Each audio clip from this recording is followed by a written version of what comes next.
So let me first say, I mean, it's a pleasure to be here. And whoops, let's see. And I first want to say from myself and all my colleagues, we're certainly, we're very sorry about the situation in Ukraine. And we just, we have no experience with anything like that. And I know it must be very difficult, but it's great to see you keeping at your studies and towards your career, and hopefully the situation there won't last too much longer. But anyway, so we're, all, certainly myself and my colleagues are all behind you and are sympathetic to the problems there. So hopefully maybe I can divert your attention a little bit with some interesting physics. And so as you can see, I'm going to talk about atoms as being used as clocks and bits. And by the way, can you see my pointer? Is that? Yes. Okay, good. So anyway, the ideas are pretty simple. I mean, when we think about clocks, you can think about the classical model of an atom, say electrons, going around in an orbit, but these orbits are extremely periodic. And so that picture, that's basically the idea of how we make clocks, is just to measure the period of these orbits. But then the other thing is to say is that, but we know from quantum physics that actually there's different discrete energy levels in atoms, and we can, in fact, some of these levels are extremely long-lived. So we can actually, for example, make a classical bit by either putting the atom in the lower energy state or a higher energy state. But we also, in the quantum world, we can make superposition states, and I'll say a little bit about that, and which makes these ideas of quantum computing come about. So I'm gonna, in this lecture, there's a lot of work going on around the world, and I'm going to use examples using atomic ions, that is just charged atoms. And there's lots of nice experiments also going on with neutral atoms as well. And just to say, I spent most of my career at NIST, that's the National Institute of Standards and Technology in Colorado. And so that's where most of my examples will come from my association with that work. So atomic clocks, first of all, why, they can be very precise, but why do we need precise clocks? And the one example that's been true for centuries is that clocks are used in navigation. And so I'll say a little bit about that, but and just to summarize, basically, I'll try to explain how the atomic clocks work. And these days we're interested in clocks that run at optical frequencies, and I'll say why that's interesting, and I'll try to give you an idea of what's going on and in the future. And then I'll say something I'll say something about. Let me see if I can back up here. Sorry. And I'll say something. I'll integrate in this idea of using atoms in quantum computing, for example. And then at the end, if there's time, I'll say a little bit about kind of my personal history, my path to be where I am now. So let's see. So anyway, as I mentioned that for centuries the clocks have been used in navigation, and in the older times for sailors on the sea, they would use a sextant to measure say for a fixed star in the northern hemisphere. People talk about the North Star, and so for example, to get a north-south position, the idea is to measure the angle between the local level where you were positioned and the angle to along the path to looking at this star, and that would uniquely determine the north-southwest position. And the idea for longitude, the east-west position is just the same, except because the Earth is rotating, it's necessary to know time. And so that's the key part of navigation is time is necessary as well. But of course, these days, the modern navigation uses satellites, and the idea there is really pretty simple. Is that suppose we have a clock with us, on the surface of the Earth, and if there's a satellite whose position is known, then we can agree on some protocol where the satellite emits a pulse of radiation. A simple thing would be just have it emit a pulse of radiation every second.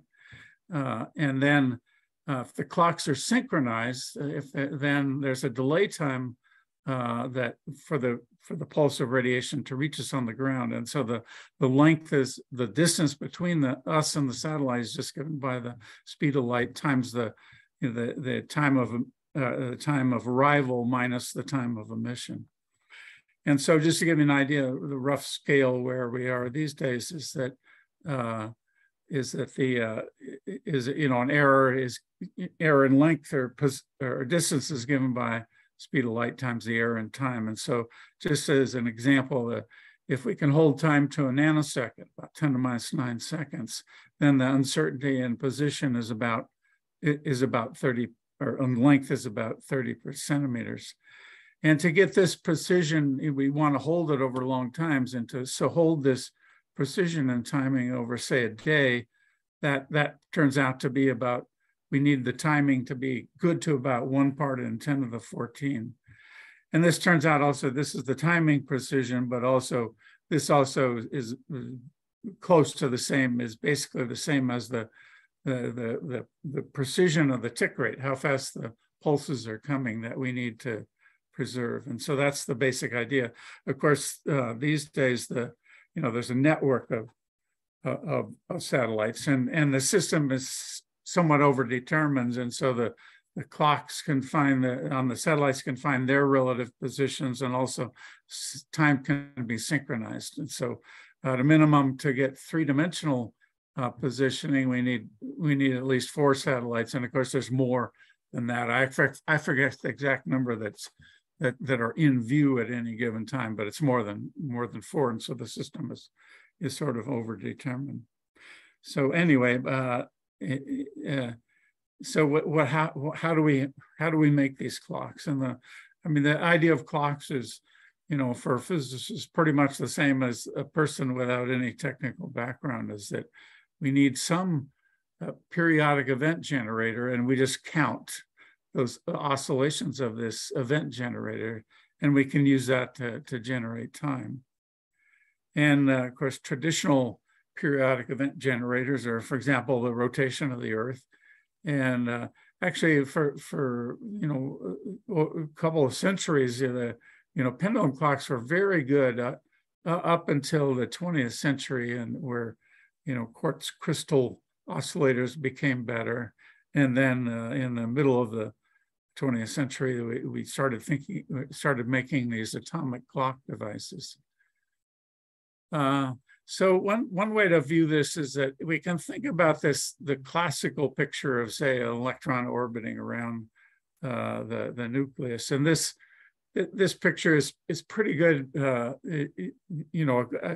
good analogy to how we make time. But of course, we're interested, we're trying to describe things in terms of quantum mechanics. And so, we want to think about, we'll have 2 energy levels, and the energy given in terms of frequency is just the energy difference between the 2 levels divided by Planck's constant. That gives a frequency. Excuse me, let me get rid of this thing here.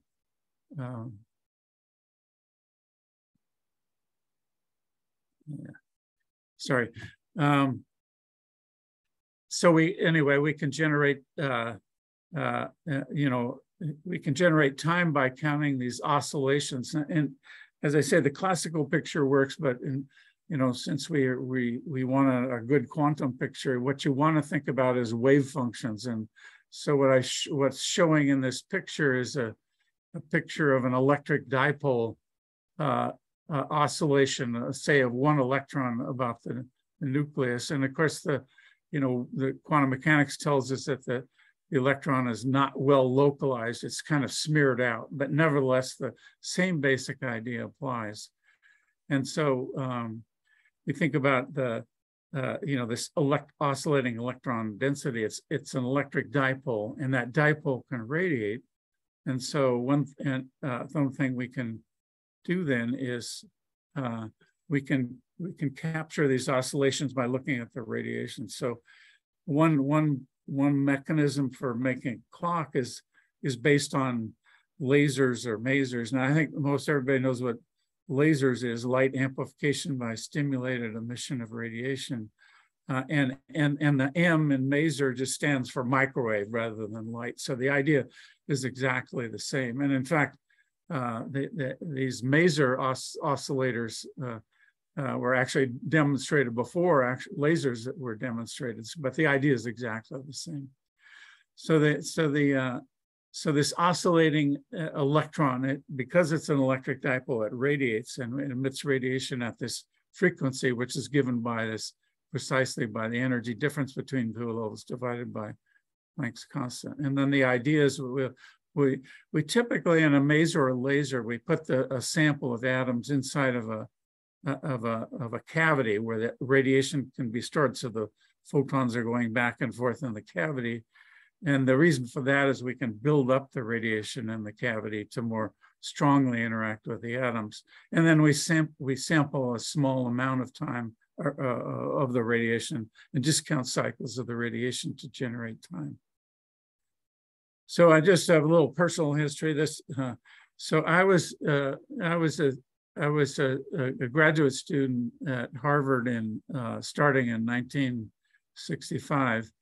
And I was in the group of Professor Norman Ramsey. And so this is Professor Ramsey, and he was certainly one of the most prominent atomic physicists of the 20th century. And he and his colleague, Dan Kleppner was his name. He later moved to MIT, but they actually invented and demonstrated the first hydrogen masers. And the hydrogen maser is still used as a reference clock, as a flywheel clock. Anyway, and that's me there, the younger me in that picture. Anyway, so this was a fairly large group, you see, and what was nice, what was really nice about this group is we all helped each other on our various experiments. And so anyway, Professor Ramsey wanted to have a measure precisely the hyperfine, or I should say the maser transition in hydrogen is based on the energy difference is based on whether the nuclear electrons and nuclear magnetic moment and the electron magnetic moment are in. So if they're aligned, that gives one energy, and if they're anti-aligned, that gives another energy, and it's the separation of those two energies due to this magnetic coupling that gives the precise frequency. And so anyway, Professor Ramsey wanted to have a precise measurements of all three hydrogen isotopes. So my task was to make a maser based on deuterium, and there's a lot of things that were similar. It was one just physical difference is the radiation, the wavelength and deuterium is quite a bit longer, so it took a different kind of apparatus to measure it. But that anyway. So the single result of my thesis was to make a precise measurement of the deuterium hyperfine frequency, and you can see it there. And one thing, I mean, is, I would say this was not a groundbreaking experiment, but what it did do is it taught me how to, strive to get precise control in the environment, that things that could perturb the oscillation of the atoms. And also we were as the atom was radiating, it was actually in a superposition state. And I'll say more about that in a while, but these superpositions were actually fairly long-lived, on the order of a second. So and coming back to this picture, I described how the maser works. One problem that we have with the masers is that the atoms are an oscillating system, and the cavity is also an oscillator, and those two they can couple together, just like two classical oscillators coupled together, say with electromagnetic field. And the problem with masers and lasers is that the output frequency is only equal to the atomic frequency if the cavity is tuned exactly to the frequency of the atoms. And this, if it's not, then there's these two oscillators are coupled, and the frequency of the output frequency is shifted because the cavity frequency is coupled to the atoms. So there's ways to guarantee that we have the condition that the cavity is the same as the atoms, but it tends to be more complicated to realize that. So more typically, what we do, basically all the clocks basically work this way. The accurate clocks work this way now, is that we have our atoms, and we show the two energy levels for the clock here. And the idea of that, the way that almost all clocks work now, is that we start our atoms in the lower energy state, and then we apply radiation at somewhere near the frequency that causes the transition between the two levels, and so then the idea is we simply measure the probability that the atom has made the transition to the upper state. And then when that transition probability is maximum, then we know that the frequency of our source is equal to the atomic resonance frequency. So when this condition is met, then we simply count cycles of the radiation from our source. It might be a microwave source or a laser source, and so that's the basic idea, and how we can make precision. And one thing to note is that what we want is a transition here where the upper state, the lifetime of the upper level is fairly long, and so basically the reason for that is that the range of absorption is roughly given by the 1 over the lifetime of the upper state. And so the reason we want that condition is that we can get very good discrimination on the frequency that we're applying, just because of this absorption feature is so narrow, and it's typically the range of absorption is given by 1 over the lifetime of the upper state. So why atomic clocks? And one way to get an idea is,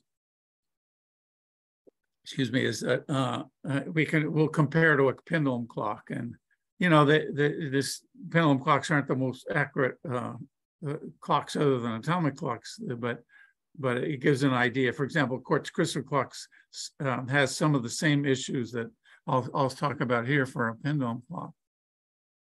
So what we can talk about is the environmental sensitivity. For example, in the pendulum clock, the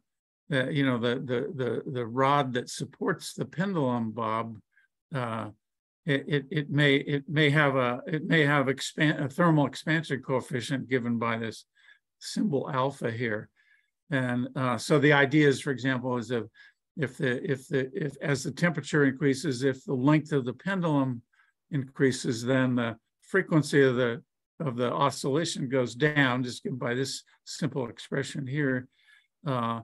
And even for a material, if this material is a very good, as a low coefficient of thermal expansion of about 10 to the minus 8 per degree C, that's very good. For example, most metals have an expansion coefficient of a few hundred times larger than this value that I'm showing there. So anyway, but if we plug in this, we have a very good low expansion material, then we get a frequency, a sensitivity to this expansion, this thermal expansion is given by this expression here. It's about almost a part in 10 to the 8th per degree C, that the frequency expressed fractionally changes.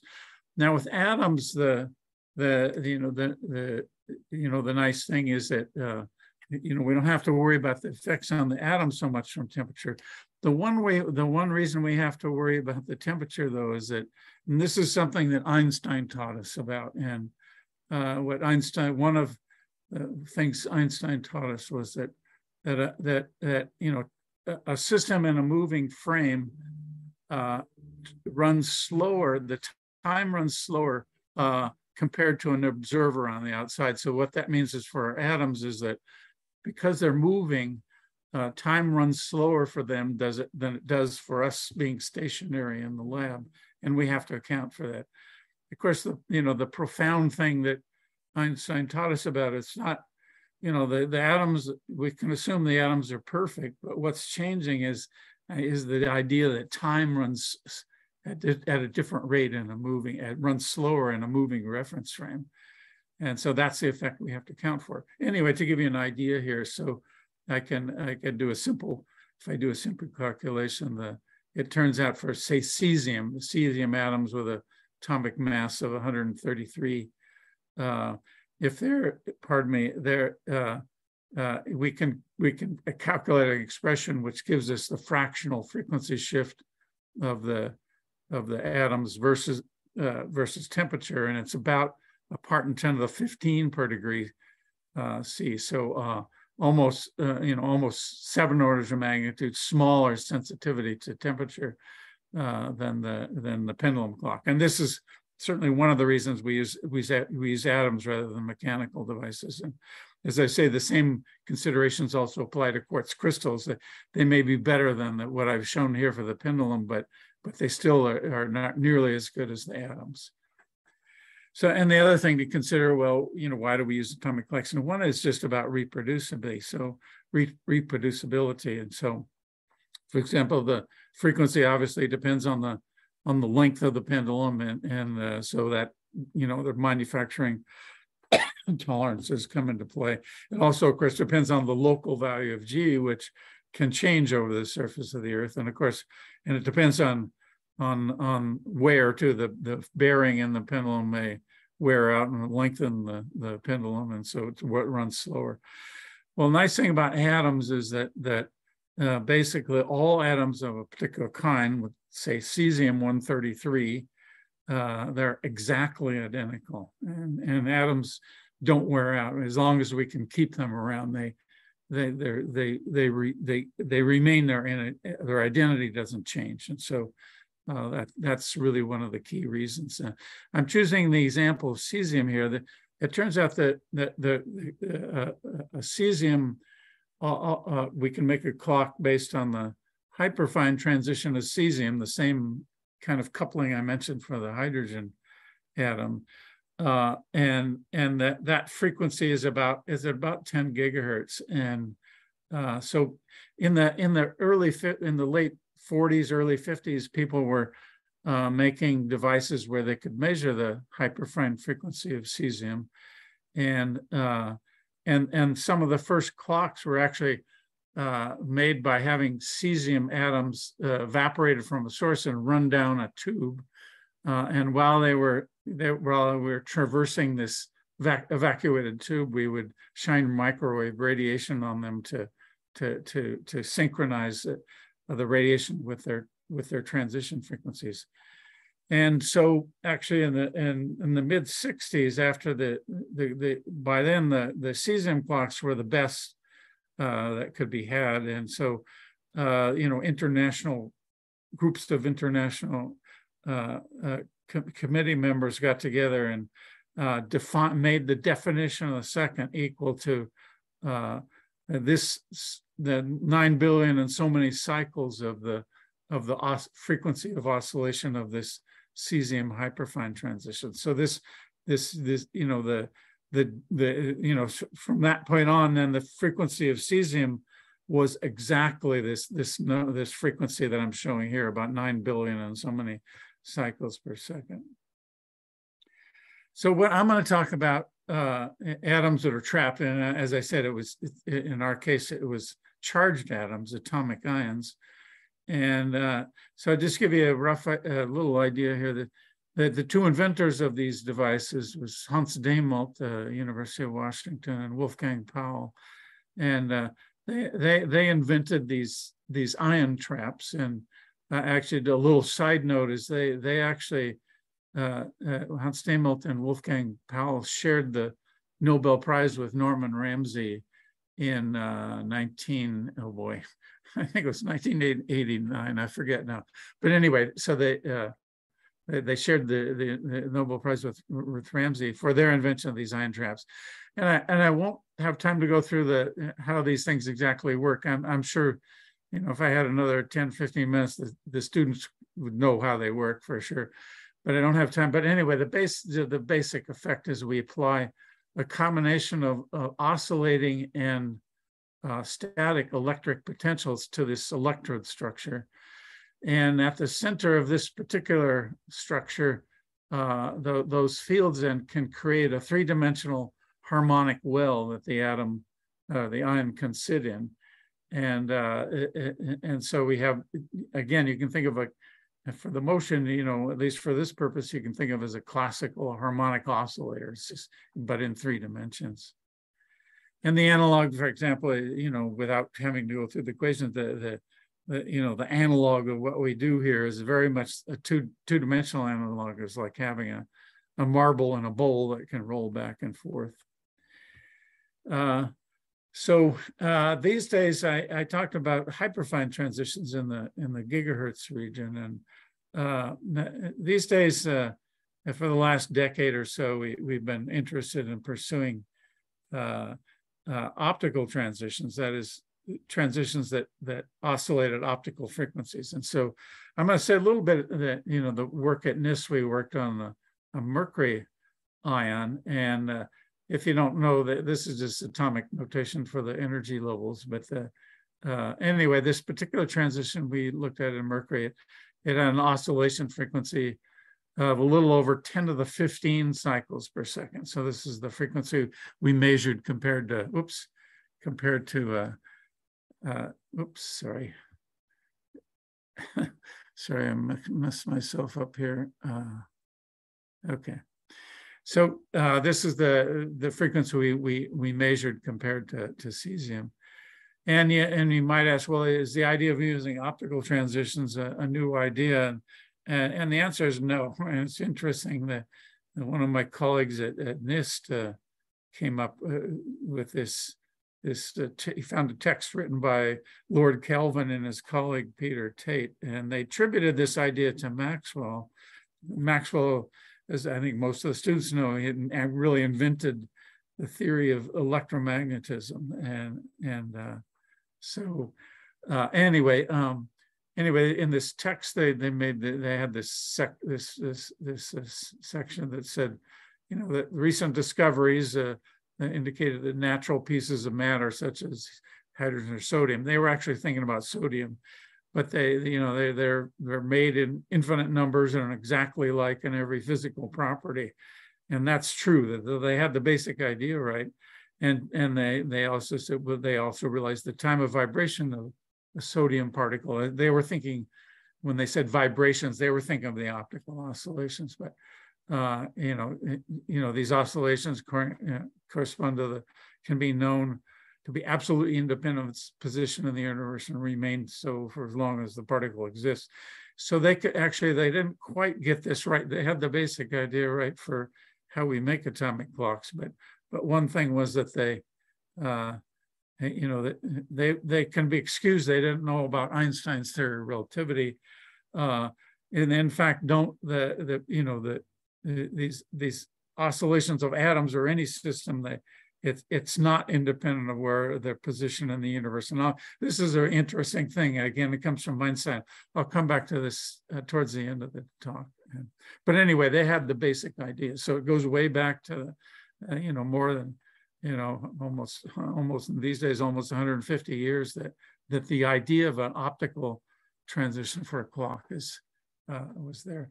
So I'm going to talk about an experiment that we did on Mercury ions, and the person that led this project was my good friend and long-term colleague at NIST, Jim worked with, so I show his picture here. And we chose to work on mercury ions. And again, you don't, if this atomic notation doesn't, you don't know what that means, it doesn't matter. But we isolate two energy levels, in this case separated by this optical transition frequency. And this upper state of this in this mercury ion had a lifetime of about 1/10 of a second. So that means the absorption feature on this transition was just a few hertz wide.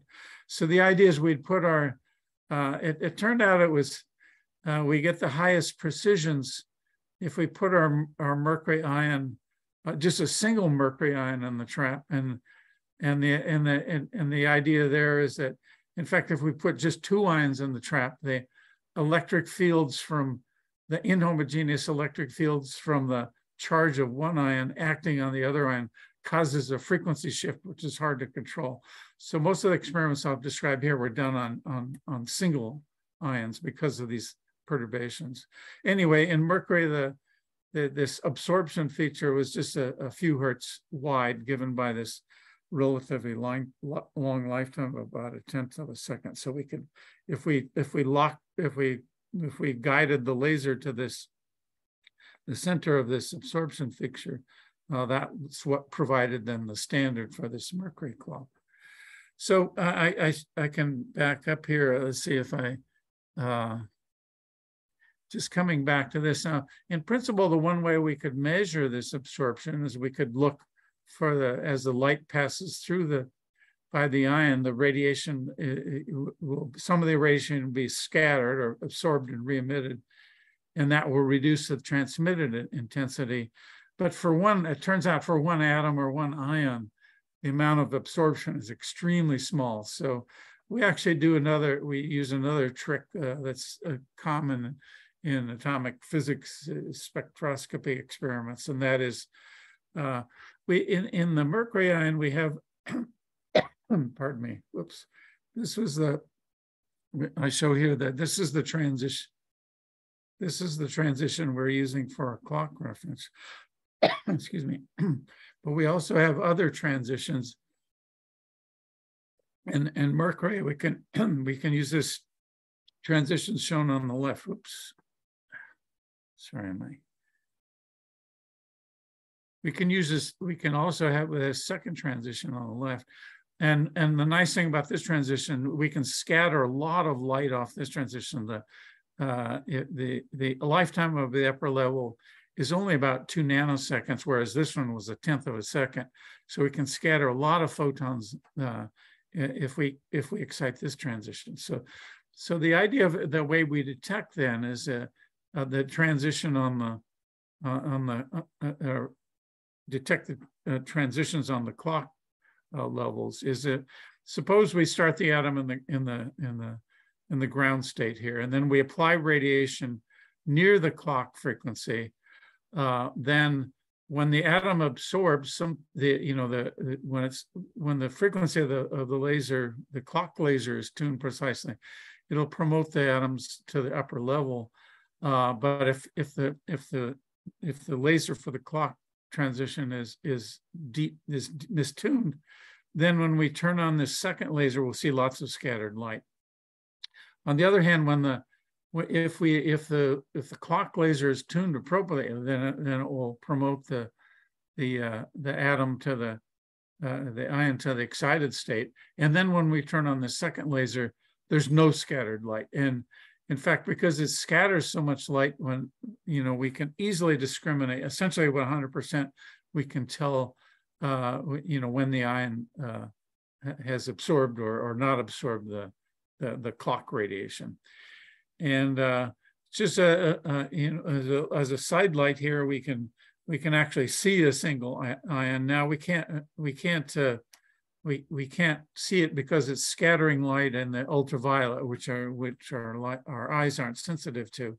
But what we did is kind of a simple demonstration. Is we actually made a video camera, very crude compared to what you can buy at the store, but nevertheless, it was one that was sensitive to this ultraviolet radiation. And so we could make simple pictures of this apparatus. What you see, most of the light you see on the is basically scattering off of these electrodes here.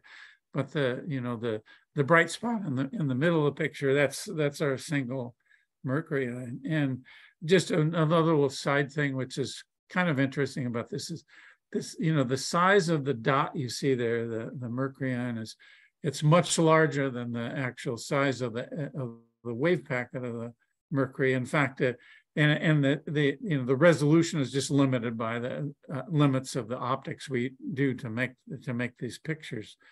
And in fact, we have other means to show we can measure the size of the wave packet, and it's about 500 times smaller than the image of the ion in this picture. So another thing we not long after we started these experiments, we had some ideas for cooling the atoms down, the kinetic energy of the atoms down. And the reason we wanted to do that was I told you about Einstein's relativistic time dilation. Well, we want to suppress the temperature of the ions to reduce this relativistic shift. And it turns out we can if we shine this laser on this ion, as we scatter light, each time we scatter a photon, the atom receives a momentum kick from the difference between the momentum of the incoming photon and the scattered photon. And this momentum kick first of all, heat the ion, but it turns out that if we tune this laser below the frequency that the atom wants to absorb or scatter and absorb this radiation maximally, if we tune it below that, then it turns out because of the Doppler effect, the first order Doppler effect. So let me just, with my arrow here, let me just try to indicate that if the atom is moving against the direction of this laser beam, then it will shift the frequency of this laser up due to the first order Doppler effect. And so the idea of the cooling is if we tune this laser below the absorption frequency of the ion when it was rest, when it's at rest, then when the atom moves against the laser beam, it'll scatter light at a higher rate than it moves when it moves with the laser beam. And it's that difference in the radiation. It's the radiation pressure due to the scattering. It works in such a way that the damping from when it's moving against the laser is much higher than the heating for when it's going with the same direction of the laser. And we can cool this using this effect, this so-called radiation pressure laser cooling. We can cool the atoms down. And just to give you an idea, this on the mercury ion, that in experiments, most experiments we did in the early part of this work, the apparatus and the atoms would be at room temperature, but this laser cooling then allowed us to reduce the temperature by almost a factor of 1,000,000, and so that would also then suppress this Doppler shift due to the time dilation shift due to Einstein by also a factor of 10 to the 6. So that was a nice feature that we could realize with this. And this is a picture of our group, just four of us around that time. And the experiments that on this laser cooling I did with my colleague Bob Drollinger, and we not very long after this we joined up with Jim Berquist. He was the guy who was really guiding the experiments on the mercury. And this is Wayne Atano, who was a key person in our group. He was certainly the theoretical expert and also knew how to make computers work, which none of us did. So anyway, so this was the part of our team in the late 70s. And so I'm gonna say this work went on for a couple decades, working on the mercury ion clocks. And just to summarize, a lot of things we had to pay attention to. And but just to highlight some of the features. And the first thing is just the idea that just because we're trapping the ions, that they're not, on average, they're not moving, the velocity goes to zero. That means that when we, on average, the first order Doppler effect due to the motion ion goes, because the average velocity goes to zero, the first order Doppler effect goes to zero. And then the laser cooling helps us suppress the shifts due to the time dilation. And in later experiments, we would operate the apparatus, the vacuum apparatus that held the ion trap. We would work down at liquid helium temperature, and this would suppress a lot of other effects. Like first of all, at liquid helium temperature, almost all the atoms in the vacuum enclosure where we have our trap, the gas is frozen on the walls of the system. The only exception is helium, but the helium doesn't cause much of a collisions with helium doesn't cause much of a problem. The other interesting thing is that is that we have to worry about so-called black body radiation, and black body radiation is just the thermal radiation in the room. And so, for example, I was always interested to look at the electric fields in the thermal radiation in the room where we sit. The electric fields are actually pretty strong. They're about 10 volts per centimeter, and it's that we don't feel that, of course, but that would give a shift to the transitions in the atoms. So we want to shift that, and so that's why these so-called black body or thermal radiation shifts, they scale with temperature to the 4th power, and so by going to 4 Kelvin, we could almost completely suppress the frequency shift due to the thermal radiation. So anyway, as I say, we started these experiments in the late 70s, and it was over 20 years of trying to make it better. But anyway, by the time, of course, cesium was always improving through the years, but around 2005, 2006, this experiment led by my colleague Jim Berquist, it got to a point where the uncertainty expressed fractionally was about 7 parts in 10 to the 17, and that was better than the get back there. That was better than the existing cesium standards, and so this was really kind of the first precise optical clock. And these days, I'll say a little bit more here, but the best clocks are based on optical transitions. So let me just give you an idea. I can't talk about a lot of interesting work. As I mentioned earlier, there's a lot of nice experiments, not just on ions, but on neutral atoms as well. And just to give a cartoon picture of what goes on there, that in neutral atom experiments, they can set up standing waves of laser beams, and the electric fields from these laser beams can grab onto the atoms, and they can make individual wells separated by roughly a wavelength of these lasers. And so this is a 2-dimensional picture. It's kind of like eggs in an egg carton, where they're captured at the low points in these potentials. And this goes by the name.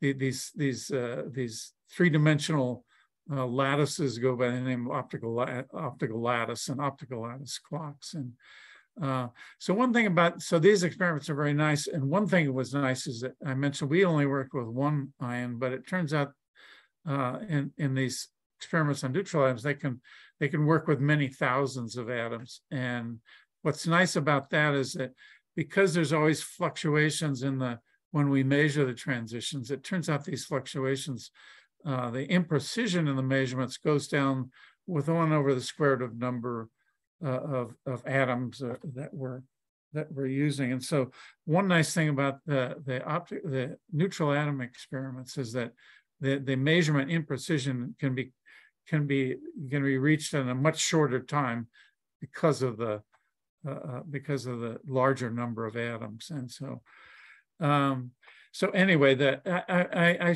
post this one resonant, reference, which it's a little out of date now, but if you wanted to find out more about all these different clocks, this is a good reference because it gives a summary of the ions and all the interesting neutral atom clocks. And of course, they're being proved every year and now that. What about the future? And maybe. Because certainly now the optical clocks are much better than the cesium in terms of their performance, but we may redefine the definition of the second based on one of these optical transitions, and it hasn't been done yet. And yet, even though the optical clocks are better, and the reason for that is there's a number of possibilities, and it's not clear what will be the the best optical clock, and so. The definition of the second is still based on cesium, but we can reference it to these optical transitions more precisely. And a whole other subject which is a multiple lectures by itself, is to use entangled states. So this goes by, for clocks, it goes by the name of spin squeeze states. We can have the measurement for certain entangled states. We can have, sorry about this. We can have the measurement precision rather than going one over the square root of the number of particles. It goes, imprecision goes down as 1 over the number. So we can demonstrate these effects, but so far it hasn't been used in precise clocks yet, but it will be. And then the other thing is that we actually still use clocks for navigation. And for example, we can now, with our clocks, we can navigate at a level 1 centimeter scale, and we certainly don't need that for most practical things. But one thing people are thinking about because of these very precise position measurements, one application is we might be able to measure Earth strains, and the reason that's interesting is that when there's earthquakes on the surface of the Earth, it's usually preceded by relative strains, say 2 positions separated by on the order of a kilometer or so. The relative heights of those positions will change compared to each other. And these strains then are a precursor, certainly a precursor of earthquakes, and they might be able to use to help in earthquake prediction. So that's one idea that's out there. And I won't go into other things, but another thing, just as scientists, we're always interested in improved measurements, testing our basic thoughts about the axiom we use in physics. And certainly one thing that we in other labs have done is if these different clocks based on different atoms, if they have different contributions of the relative fundamental forces, the strong, electromagnetic, and weak, for example. And people have come up with theories about how the ratios of basic forces might change in time. So by comparing different atoms over different time, over long time intervals, we can test that idea whether all the fundamental constants are fixed in time.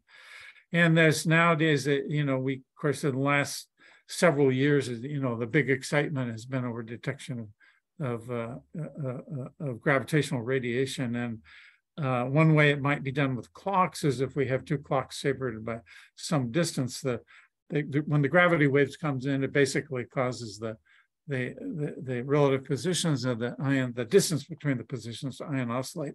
And we can then tell that by comparing the clock frequencies due to the motion of the clocks. And so that people are thinking of it, we can't do as well as the gravity waves that detect now, but it looks like in principle we can do at least as well in the future. And of course, as physicists, we're always trying to think of, maybe there's fundamental changes to Einstein's theory of relativity or corrections that would be interesting. So anyway, just coming back to these frequency shifts, there's a lot of things we have to worry about. I mentioned the thermal radiation, for example, and we have in general the apparatus, these traps that we make there. there's certainly there's lots of stray electric and magnetic fields that we have to compensate for. And there's other interesting effects. I've already talked about the time dilation due to atomic motion, and Einstein also taught us that another interesting effect is that he came up with is in his theory of general relativity. There's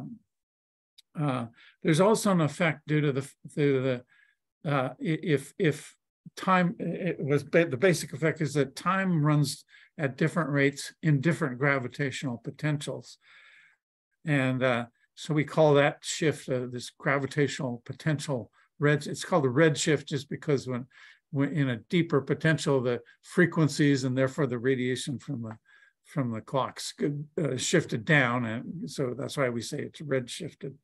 But anyway, this is sort of a second time dilation effect that Einstein came up with. And that, just to give you an idea, that the redshift, this gravitational redshift on clocks at the surface of the Earth is about a part in 10 to the 9. So it's not, it's a big effect compared to the precision of the clocks we have these days. So we have to characterize that shift. And it turns out we also, when we compare clocks, because they might be at different heights relative to the center of the Earth, then we have to account for the shift in frequency due to the height, and so it's not a big effect. And just to give you an idea, it's not big on our normal scale. Is a little story here. Suppose you and your twin sibling were separated at birth, and suppose you live at sea level, and your twin lives at Boulder. That's where the NIST lab was, about 1.5 kilometers above the sea level. It turns out after 80 years, your twin will only be about a millisecond older than you due to this effect. And so it's on a human scale, it doesn't, not a big effect, but we certainly have to worry about it for our clocks. Anyway, just for a fun demonstration, what we did is we saw this, we measured this effect by comparing two clocks. And so I have to say a little bit about what you see here. This is in our later experiments, we shifted to experiments based on aluminum ions rather than mercury, and there were some nice characteristics about aluminum. For example, the lifetime of upper state is about 20 seconds, about 200 times longer than the mercury atom, and so we could get much finer precision on synchronizing the clock radiation to the transitions in the atom. Anyway, but in this experiment, it shows that this is our aluminum clock. It doesn't certainly look much like a clock, and what you see here in this tube, this horizontal tube, is a vacuum system which held the ion traps, and then in the rest of what you see on the tape, there's a lot of optics, and the lasers are over in the far part of the picture here that we're driving and measuring the transitions, measuring the states of the atoms. So anyway, so what we had though was we called this clock number 1, and then just to make comparisons, there was a clock that was basically the same as this one in another room. It turned out it was just off to the right side of the figure here, another room next to this room. And we call this clock here in this room, we call this a clock number 1. And we had a nearly identical clock in the other room. And we could compare the frequency of those two clocks. And they were good to about we could measure down to a part in 10 to the 18. And so the ratio of the clocks was almost exactly 1. But on the other hand, what we did is to do this little simple demonstration. This picture shows a picture of one of our co-workers on this experiment. And what you can see, James Chow here is put some jacks underneath the table that holds our clock number 1. And we raised it up and And then we compared the frequencies again, and we could see that it wasn't a big effect, but we could see that the frequency of the clock definitely changes. The clock that we raised ran faster. It would have a smaller gravitational potential redshift. So we could see this effect even with our clocks in the lab. So anyway, where are we at? And certainly, as I said, the most accurate clocks now are based on optical transitions and atoms or ions. And the uncertainties now are right about at the level of part 10 to the 18. So, we might ask, could we use this to measure,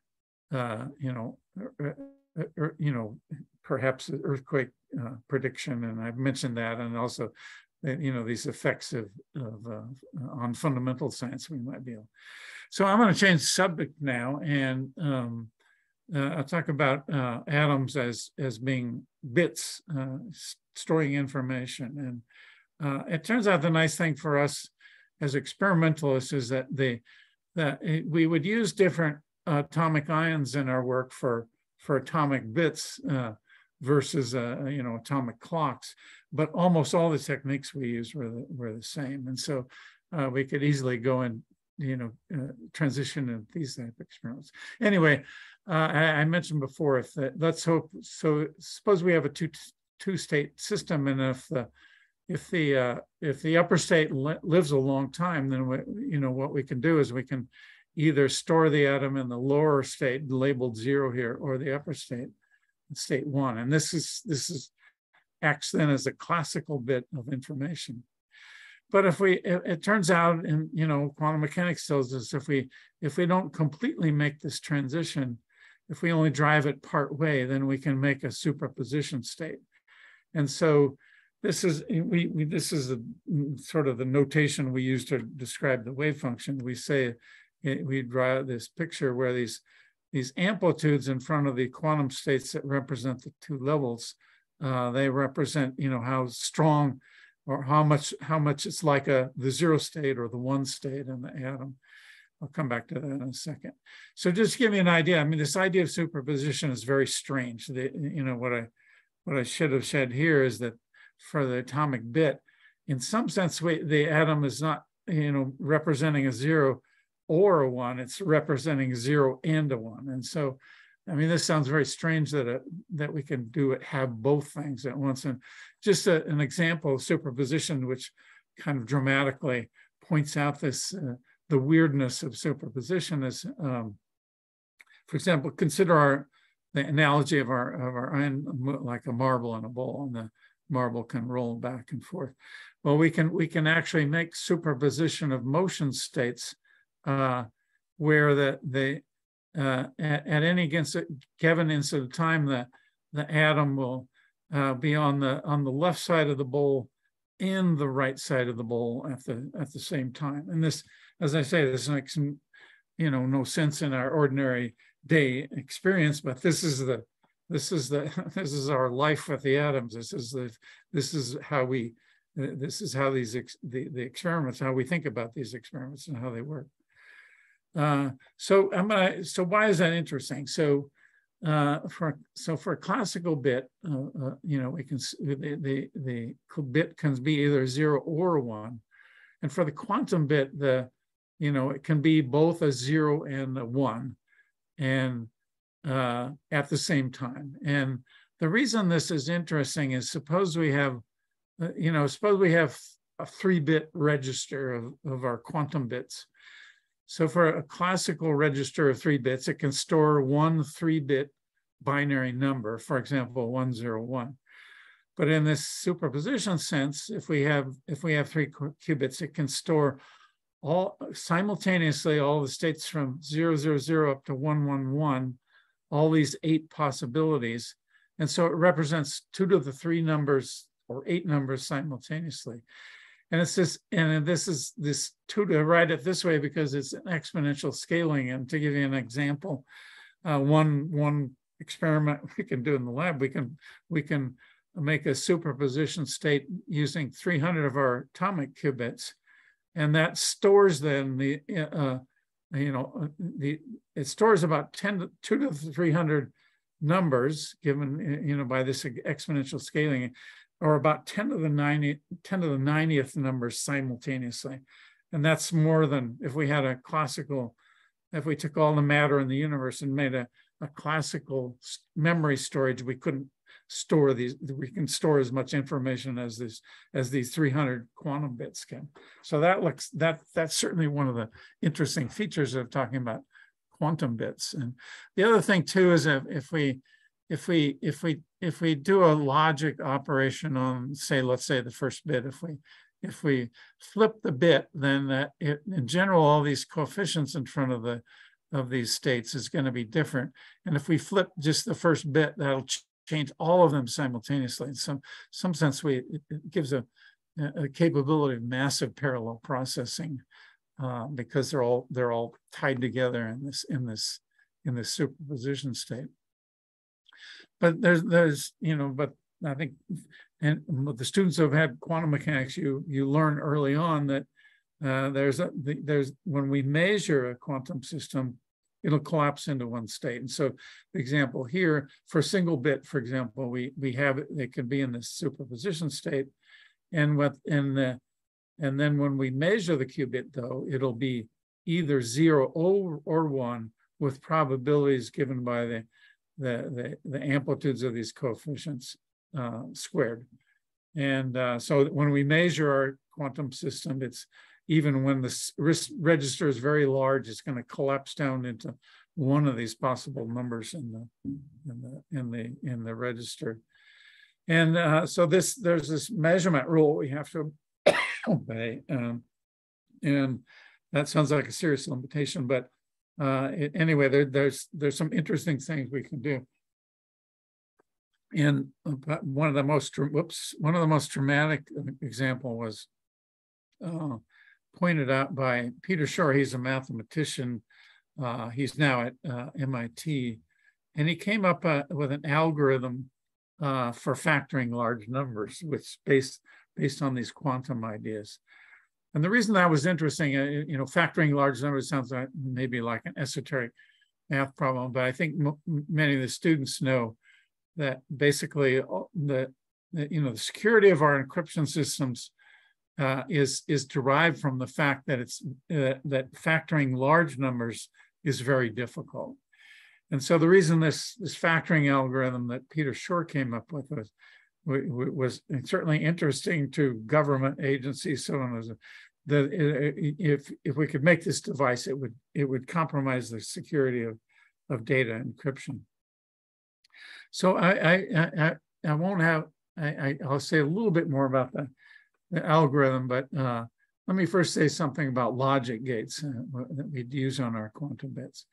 And I'm going to compare compare to a classical computer. So, for example, classical computer, it turns out we can do what we call universal processing with just two kinds of operations. One is a bit flip, and the other, in the classical word, it could be some other 2-qubit gate, but a 2-bit AND gate works with how this truth table. And there's an analogy in the quantum world. Now it's a little bit more complicated, but rather than we can do bit flips, but we can also do what we call rotations. And for example, we can have an operation which changes the 0 bit into a superposition of 0 and 1, and similarly, at the same time, a 1 bit changes, and these coefficients here are just to normalize, an easy way to normalize the states. And so one thing we let me back up here. Like, one thing we talk about this as being a rotation, and the reason is a two-level system, any two-level quantum system, we can think of it like a spin 1/2 particle. And when the particle is, say the spin is pointing down, we can call that the 0 state. When it's pointing up, and then we call that spin up state. But but we can also make these superpositions where it's both, the spin down state and the spin up state at the same time. And so we can, why we call it rotations is when we do these operations, it's just like rotating the vector that represents a spin 1/2 particle in space. So anyway, we can do these general transmission by this rotation, and then we also can do simple logic gates, and I'll explain one. One of the simple ones is called a phase gate, pi phase gate, and it has this truth table here. So for classical bits, this doesn't look very interesting. The states aren't really changing, except we pick up this minus sign, and this minus sign, whoops, means that that's the interesting part, and we can from this we can use this. If we use these two kind of gates, we can do what's called universal quantum computation, and so this is the idea we're after. And there's other kinds of 2-qubit gates that we could use, but this is the one we focused on. It can be transformed in any of the other 2-qubit gates that we might form. So anyway, let me just say, I can't, take a whole class semester class to explain the ideas of this factoring algorithm that Peter Shor came up with, but I'll give you an idea, just a flavor for what happens. So this factoring algorithm works by, first of all, you need a register that holds the number you're trying to factorize, and then also some extra space, workspace to do the operations. And so for a trivial example, it's for with three qubits, we'd start out in this equal superposition state. So 8 possible. We'd plug into our register this superposition of all 8 states. And of course, we want to do it for n qubits, so it's a much more complicated situation. But anyway, then the idea is we just we plug the state into a system which allows us to make these transformations. And so it's a series combination of the 2-qubit gates and the rotations operations on single qubits. So it's just a series of those operations in time. And one thing about this analogy that's kind of interesting to make is maybe we're making very complicated states that the amplitudes are interfering and so on, and it's actually sorry about that. So the idea is pretty similar to the 2-slit experiment for photons, or say in this example there's a classical example of water wave experiments, and so probably many of the experiments students I may have done this experiment in their early classes, where what this picture shows is it shows some waves that are incident on this screen here, and in this screen there's some small holes that allows some of the waves to propagate through, and it turns out these waves will they expand out like a spherical wave from each one of these slits, but the waves can also interfere. And so when they interfere constructively, the amplitudes get large, and when they interfere deconstructively, then the amplitudes go away. And anyway, this idea of the quantum algorithm is very much the same as it's much more complicated, but it's the same basic idea, is we're interfering the amplitudes of these states that on the output of our processor. So again, the idea is we'll plug in our number that has the number we want to factorize in some workspace, and then we perform this series of 2-qubit gates and rotations that I mentioned before, given by this prescription of Peter Shor. And in the end, at the output, before we do the measurements, it's going to be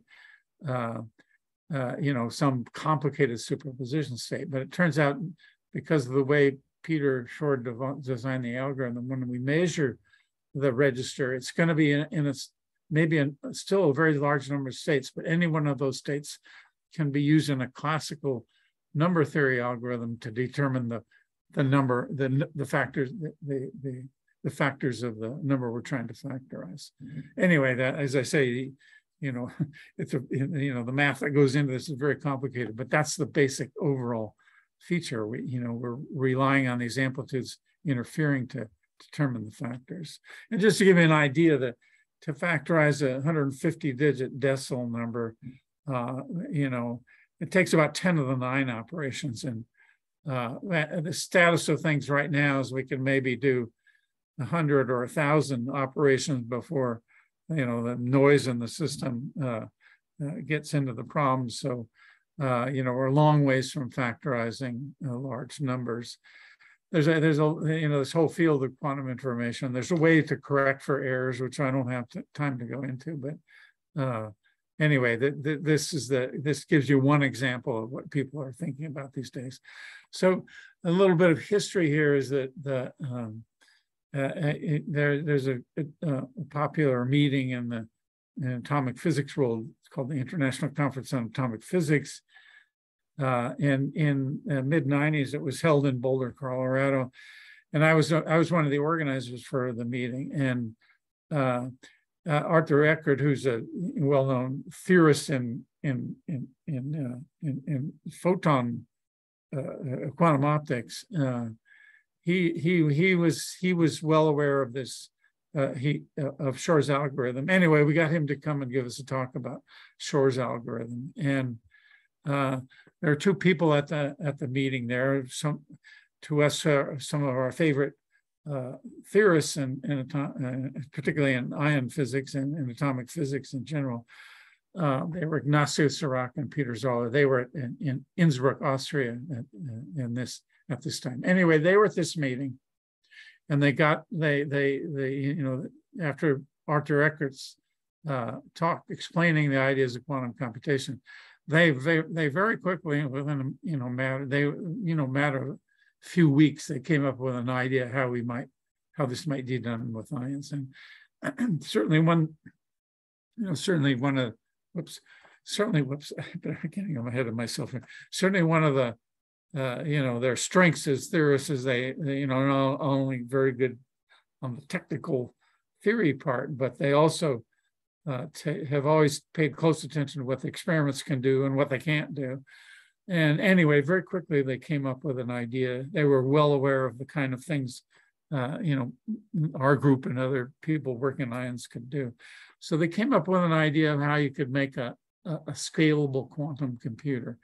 And so again, the idea is that you want to keep in mind that quantum computer, we just need these two operations, a rotation, what we were calling rotation, or a 2-qubit gate. And so they came up with a scheme for how you might be able to do the rotations were easy. And that is, if whatever the quantum system, if we started in the ground state, we can apply radiation at the transition frequency, and we can make these so-called rotations. That is a superposition between what we're calling spin down and spin up. And I'm using the spin notation.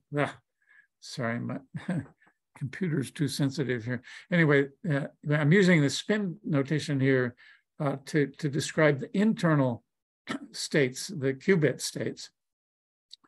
But we also have to consider, we have in this system here, this device here, it's another ion trap. Doesn't look like much like the one that I showed before, but it also creates a 3-dimensional harmonic well for our trapped ions. And in this case, the well along the horizontal direction here is relatively weak compared to the well in the transverse direction. So basically, when we put ions in this trap, they all want to fall to the bottom of this harmonic well, but the Coulomb repulsion holds them apart into some linear array, which I've indicated here with the blue dots. So we have to, one of the key features of this whole idea is that we have to consider the motional modes of the ions in this 3-dimensional harmonic well. And crudely speaking, you can think of this like a molecule, in this case, a 5-atom molecule. And we have to consider there's in this situation here, there's 3 times 5 different modes of oscillation that we can think about. And we have to think about the simplest one to think about is where we consider the center of mass mode. And that's the case where all the atoms their relative position is fixed, but they're oscillating back and forth about the center of this harmonic well. And reason I'm using a different notation for the spin of the internal states is now we need to consider the quantum levels of this motion. As we learn in quantum mechanics, the harmonic oscillators, the motion isn't continuous motion like we think of it in a classical oscillator, but rather the energy levels are quantized. And so what we can think about is in our we can think about this one selected mode of motion that we're going to use, and we can think about putting it in the ground, either the ground or, first excited state. Let me just back up again there. So we can put it in the ground state or the first excited state, but through this rotation, or pardon me, I got ahead of myself here. So we'll put the atoms are going to be in the superposition state, and we're going to start for the selected mode of motion that we'll use. We start the atoms in the ground state. And it turns out what we could do then is we can do a mapping operation where we take the internal state of this ion and map it onto its superposition onto the superposition of the ground and first excited state of motion.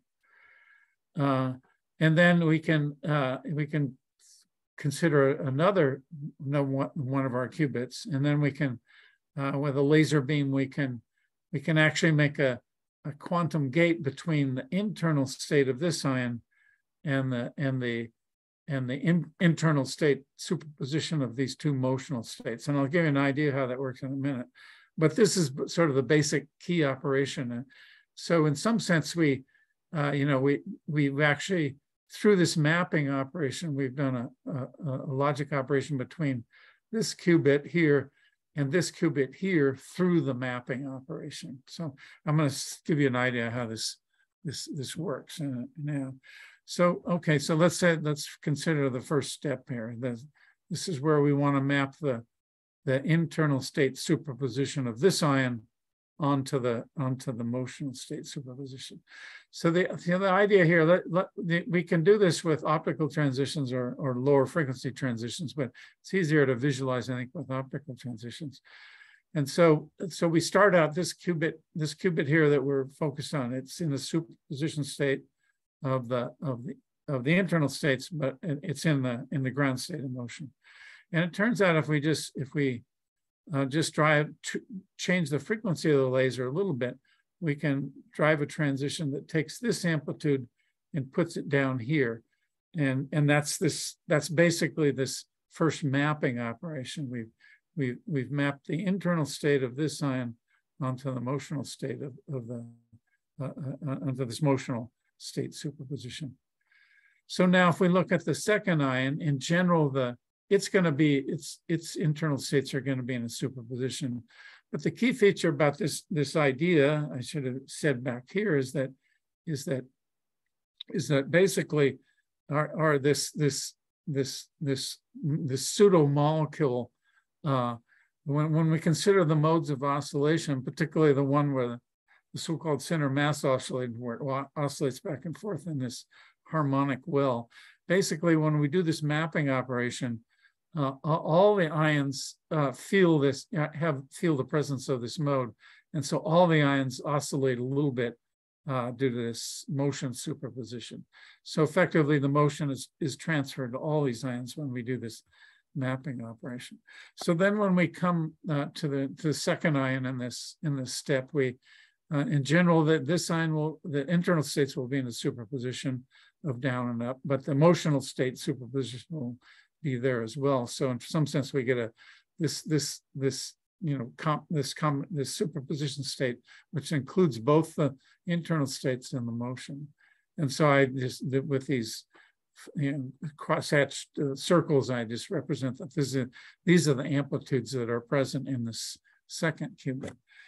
And it turns out what we can do is, this is something if you'll learn it some days, probably in your quantum mechanics classes, but it turns out if we drive this transition between this level here and an auxiliary level in the ion, and then we just continuously let it evolve from this state down to here, and then back up to this state, it turns out the wave function for this that describes this state picks up a minus sign. And so we can actually realize this gate, this phase gate I was mentioning before. And this is what we do then. So the idea then to do a general quantum algorithm is we do these combinations of phase gates and the individual qubit rotations to carry out the operations that, for example, Peter Shor outlined. And I should have said, Peter Shor's algorithm was for factorizing large numbers, but almost any quantum computation we want to do involves the same two kinds of operations. So let me, I know this is a lot to get at once here, but anyway, so actually my close colleague at that time, Chris Monroe, I show his picture up here. We were, of course, at this meeting that I mentioned in Colorado that we learned about Shor's algorithm, and Peter Zoller and Ignacio Sarek, they were kind enough to come to us with their ideas, and it turned out we had been working on all the operations necessary to realize this gate. So we could, this logic gate that they proposed. And so we were, they were nice enough to share their preprint of their paper. And so in a few weeks, we could actually do this logic operation between the motion qubit and the internal state qubit. So anyway, a lot, been a lot of experiments and a lot of labs, of course, working on these kinds of things now. And you might say, well, how do you make a large, how can we go to a very large number of qubits? And one of the problems we have is if we consider, say, this register here, the problems is if we in principle, we go to a very large number of ions in a single trap. The problem we have is that the frequency spacings of all of the 3n modes in our n ion pseudo-molecule, this frequency spacings become so close together that we can't separate out the individual transitions.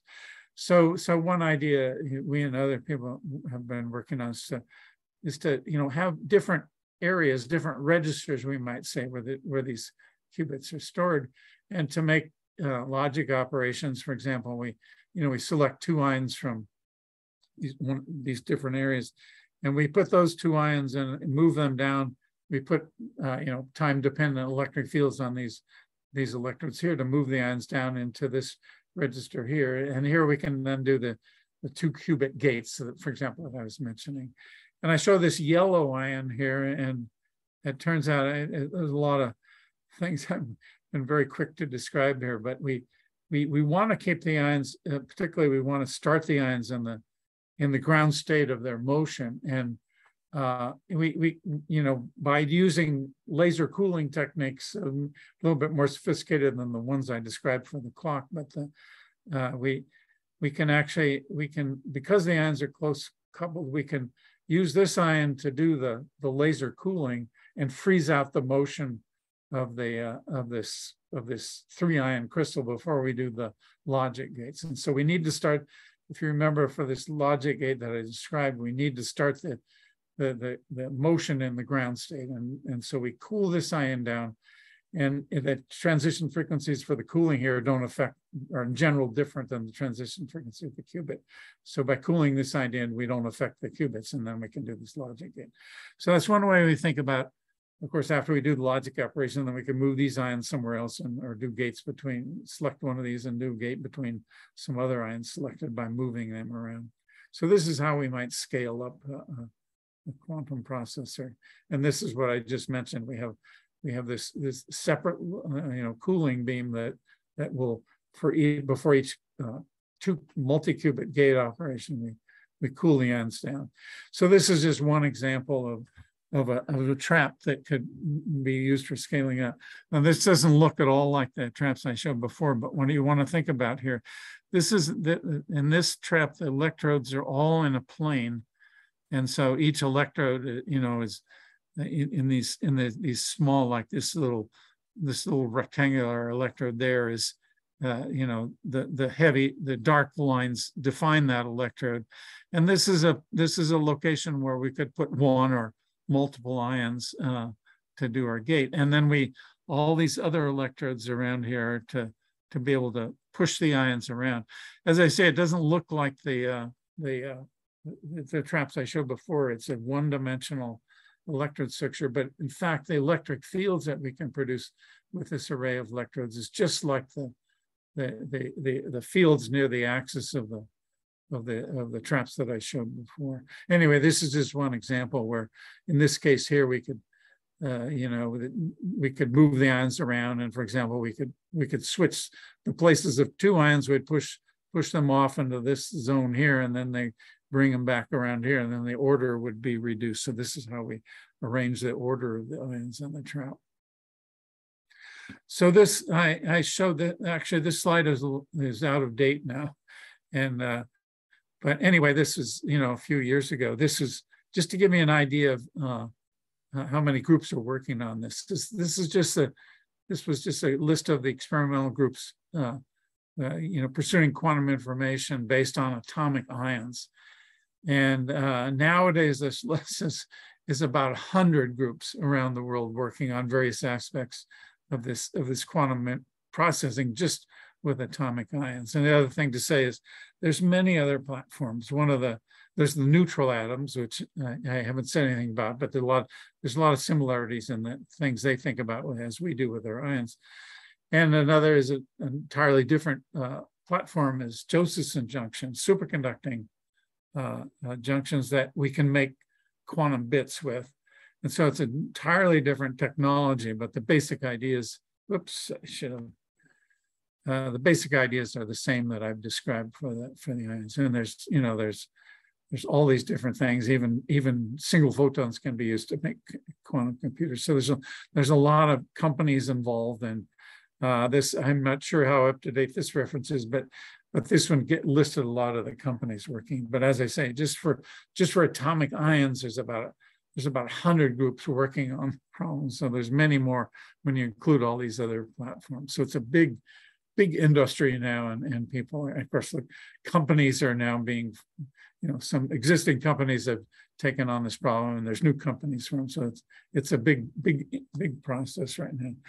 So let me, I should back up and say, that in all of these experiments, I showed you the picture of the group of 4 when we started, and we expanded over time, and this was the group at the end of 2018. We actually got to be about 30 people at one point, but anyway, all I want to say is with this picture is that they involved a lot of people. These were mostly students and postdocs, and at that time it was just 5 regular staff, including myself at NIST. And we also had good support from NIST, but there was other agency support that particularly was interesting for, the cryptographic and applications were very important for the intelligence agencies because of the implications for data security, things like that. So anyway, the things really took off in the mid 90s, and so anyway, it continues on, and there's still lots of work to go. The other thing I want to mention is that NIST was really a good place. It was a national lab, and we had certain responsibilities that universities don't have. I mean, it was a really good situation. We got good support from NIST and other agencies, and basically our management. Here's our favorite director for a long time was Catherine Gebbe, and she basically, she didn't manage us.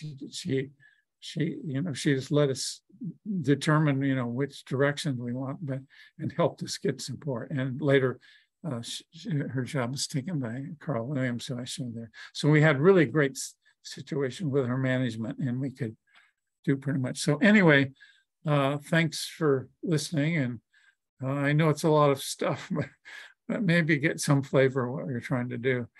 And I think our moderator here, if you think there's time, I can say a little bit about my path towards, to becoming where I am, and you know, just because I think the students are sometimes interested in that. So if you think that that's okay, I'll take a little bit of time for that. Yeah, thank you very much for a great lecture. That was a huge amount of information. We have some questions. Oh, sure, yeah, okay. We can start like shortly answer these questions, and then shortly about your experience, because like it's 1.5 hours right now. Oh, I see. Okay, sorry. Yeah, it's okay. It's okay. All right. The first question is: does concept of negative probabilities and wait a minute, where is it? Probabilities and probability interference make sense on this scale? In what presentation? Yeah, I mean, the answer is no. The quick answer is no. I mean, I don't think negative probabilities don't come into our vocabulary, I think. So I don't know. I mean, you know, it sounds like an interesting topic, but at least, you know, it really plays no role in our, I think we you know, we just think about normal probability distribution. So for example, when we measure, you know, the state of a quantum register, we can measure, it can be maybe in different states with different probabilities, but all those probabilities sum to one, and there's no negative probability. So anyway, I would, sounds like an interesting thing to discuss, but anyway, the negative probabilities don't really play a role in what we're doing. All right, let's go to your first part of the presentation. Is it correct that you derive the frequency F0 analytically from the measurements of absorption at the frequencies around F0? I just say, I just didn't understand part of it. Just say it again, the question. Yeah, is it correct that you derive the frequency F0 analytically from the measurements of absorptions at the? Oh, I see. Well, I think you know, the first of all, we you know, the atomic theory is not, you know, compared to the accuracy that we can measure the transition frequencies, the atomic theory is far behind. So for example, if I mentioned Mercury Ions, the atomic theory only gives us, you know, the transition frequency to, I actually don't know what it is for mercury, but it's not better than 1%, I think. So, and yet we can measure to, you know, that we can measure the frequency to 18 places. So, you know, the theory, you know, it certainly guides us in, you know, which atoms and ions we might want to use, but to do precise tests, well, we can certainly test aspects of the theory by these very precise measurements, but we don't need to nearly the precision we get in our atomic clocks to be able to test the theory. So. All right. How big is the apparatus for catching ions? How big? I'm sorry, say again. How big is the trap? For catching ions. Oh yeah. So the one I showed, I can. Let's see. Let me go back here. Just maybe I can just show. So for example, this one here, this is one of our smaller traps. So this is, you know, the separation in each one of these rectangles here, the size of the rectangle is about 30 micrometers. So this is fairly small. The first traps that I showed you, though, with the internal dimensions of for example, the very first one I showed you had the 3 electrodes. The internal dimensions there were about 1 millimeter. And so that was a much larger trap. And these that I show here are much smaller, on the order of tens of microns, the individual trapping zones. But anyway, that gives sort of a rough scale of the size of things. All right. How do you mitigate recoil of the trapped ions when it's irritated? Yeah, no, that's a good question. And actually, that's a really good question. You know, it turned out, you know, this is an effect that was demonstrated back. It was I don't know, in the early 50s, I think, and it was demonstrated with nuclear transitions, you know, and so gamma ray transitions. And so the spectroscopy using gamma rays is attached to a person's name. Mossbauer was his name, and what he in this Mossbauer spectroscopy, basically you can have an emitter that emits gamma rays, and then an absorber of gamma rays. And you can imagine there with gamma rays, the recoil is going to be huge. And you might expect when say when one nucleus emits a gamma ray, it's going to recoil because of to conserve angular momentum, or to conserve linear momentum.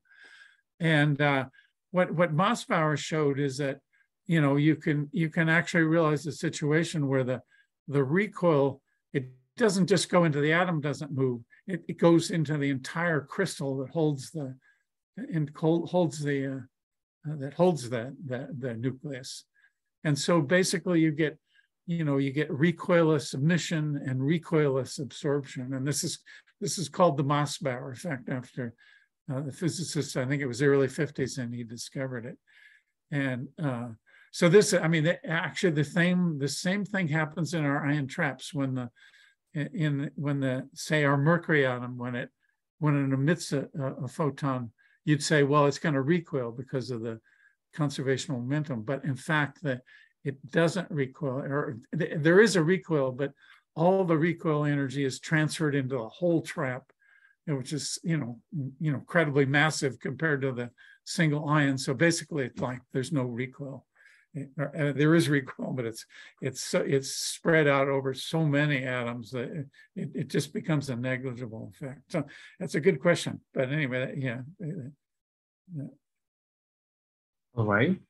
The next one. Okay, I'll ask this. How qubits will sharing information with each other? I didn't understand how do qubits do what? I didn't. How the qubits sharing information with each other. Oh, I see. Well, I think the simplest way to maybe answer that is we can,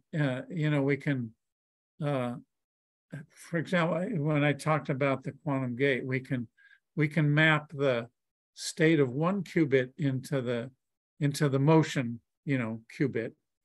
And then we can, since the motion is shared amongst all ions, we can actually reverse the process on another qubit, and we can map that motion state into that qubit.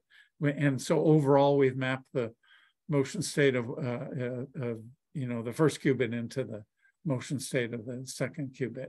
And by doing the mapping between the motion and the internal states of the qubit, then we basically can map one qubit state into another qubit state through this transfer process. Okay. If the state of a qubit not definitely known, then how a result of the quantum computation is obtained?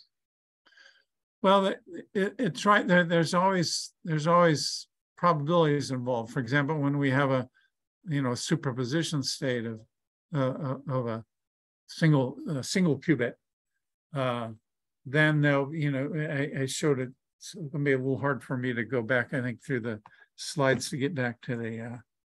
Let me.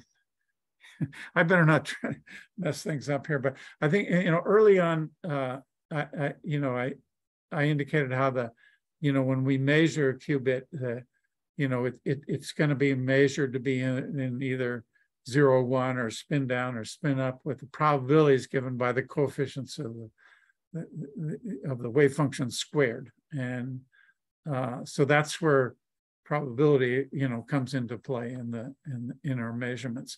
And of course, what we want to, an ideal algorithm, we want to have a superposition which includes a very small number of states. So when we do the final measurement, that we get certain measurement with certain, there'll be maybe several outcomes, but it'll be a fairly small number compared to the number of qubits we have by controlling the amplitudes of the states. Okay, so maybe share us a little bit about your experience and maybe tell some young scientist students whom they are choosing their life path and career. Tell something for them. Yeah, sure. Okay. So I mean, I'll give you a little bit of an idea. So yeah, let me kick this off here. So just so my personal story is my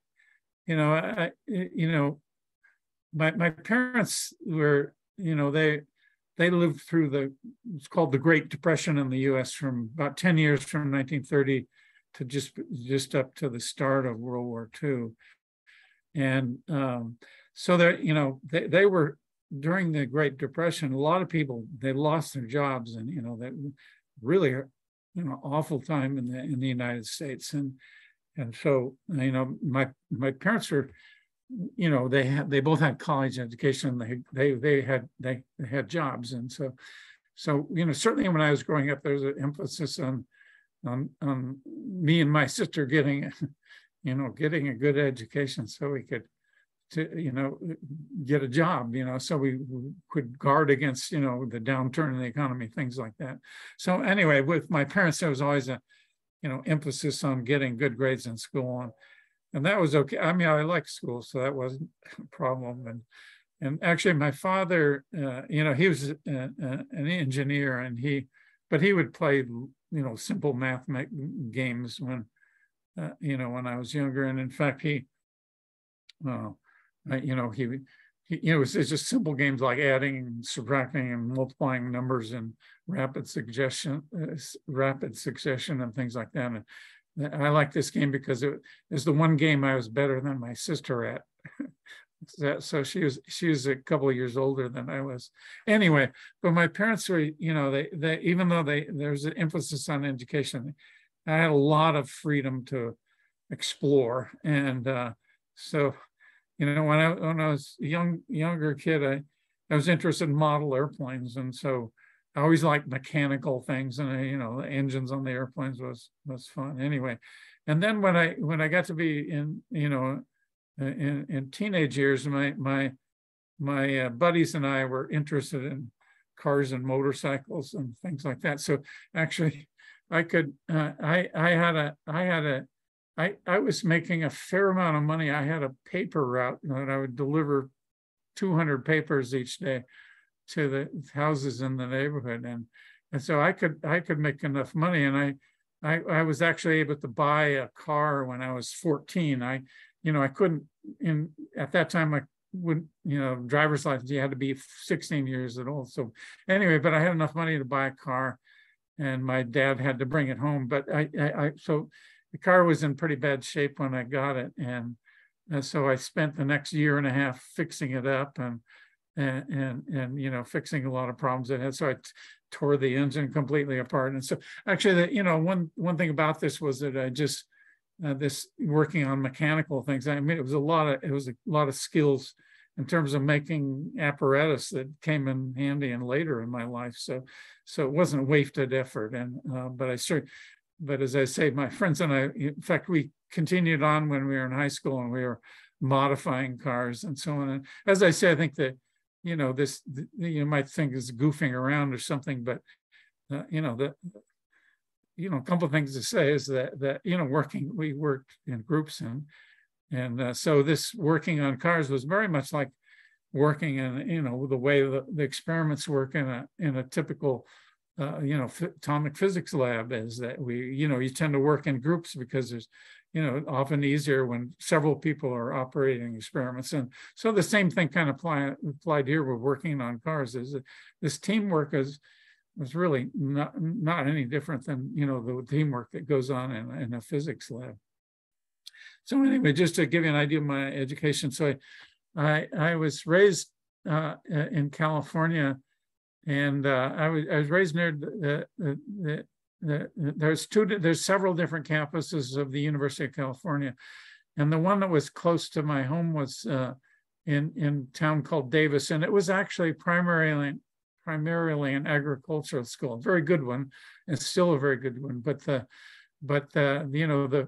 the place to be in physics was in Berkeley, and it's still Berkeley is one of the outstanding universities in the world. And at that time, Berkeley was one of the leaders in high energy physics, and so it had a much stronger physics program. So anyway, it was easy because I was in the University of California system. It was easy to transfer. All I had to do was basically sign a piece of paper that says I was moving to Berkeley. So that's where I finished my undergraduate work. The last half of my undergraduate work was at the Berkeley campus of the University of California.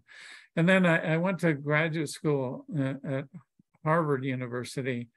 And then I took a postdoc position after my PhD, and that was for almost 5 years in 75. And actually, my thesis advisor was Norman Ramsey, who won the Nobel Prize, and also my advisor as a postdoc in the University of Washington was Hans Stamos. He was one of the two people I explained was president, shared the Nobel Prize for inventing the ion traps. So anyway, from the work when I was a postdoc, I was actually working on trapping electrons, and that's another whole story. That Hans Stamos was who was my postdoc advisor. His most famous work was for doing an accurate measurement of the magnetic moment of the electron. And the reason that was interesting is that the calculations that go into calculating the magnetic moment of the electron rely heavily on quantum electrodynamics, and it can be calculated to a part in 10 to the 12th. So anyway, this accurate measurement of the electromagnetic moment was a great test of quantum electrodynamics theory. Anyway, that's another whole story. I was gonna say a little bit more about redshift experiment. These gravitational potential redshift, but maybe I won't do that. Why don't I just stop there and say that after I finished my postdoctoral work, I went to the NIST laboratory in Colorado, and as I said, learned about the trapping techniques when I was a postdoc, and applied them then to trapping atomic ions rather than electrons. And so that's how the work at NIST started, our work on atomic spectroscopy. And then basically I carried that, through to now. And the work, I should say, that we at NIST, we worked for a couple of decades really seriously on atomic clocks, but all the techniques that we used on atomic clocks could be used to apply these to the quantum computing ideas using atomic ions. So that was a natural step for us to go in that direction. And that at NIST, the work still continues on both the atomic clocks and the quantum computing experiments.